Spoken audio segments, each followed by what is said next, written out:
kurva permintaan uang akan bergeser ke kanan.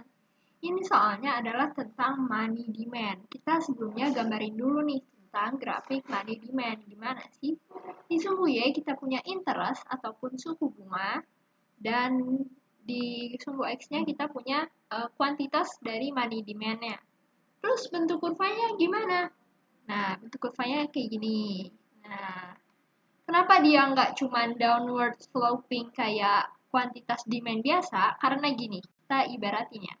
Semakin tinggi suku bunga, maka semakin bikin orang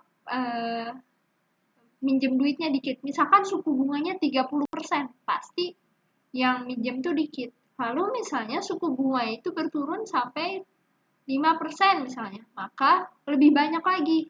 Tapi lama-kelamaan, kenapa ini terjal dan ini nggak terjal? Karena kalau misalkan suku bunga yang 4, 3, 2, 1 itu biasanya orang tetap akan minjem gitu loh. Tetap akan minjem uang yang nggak terlalu jauh beda. Kalau misalkan jarak suku bunganya makin kecil. Tapi kalau gede, itu biasanya orang udah pegah duluan.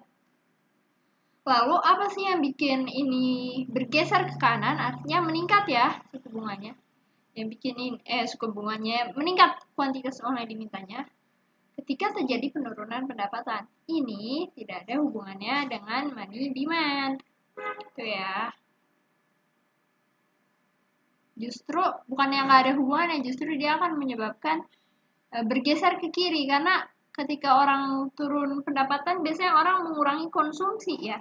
Berarti mengurangi juga uang yang diminta. Terus yang B, ketika bank sentral menambah jumlah uang yang beredar. Ini nggak ada hubungannya sama di demand, tapi berhubungan dengan money supply.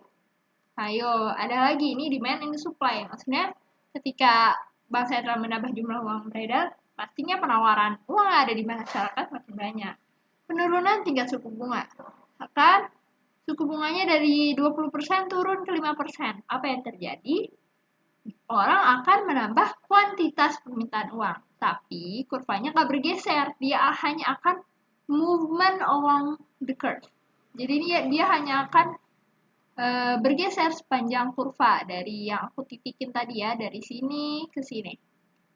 Nah, ketika bank sentral mengurangi jumlah uang beredar, ini juga sama tentang money supply, dia akan mengurangi money supply. Jadi yang benar adalah nggak ada yang benar di sini. Gitu ya Bang, tetap semangat dan selalu belajar.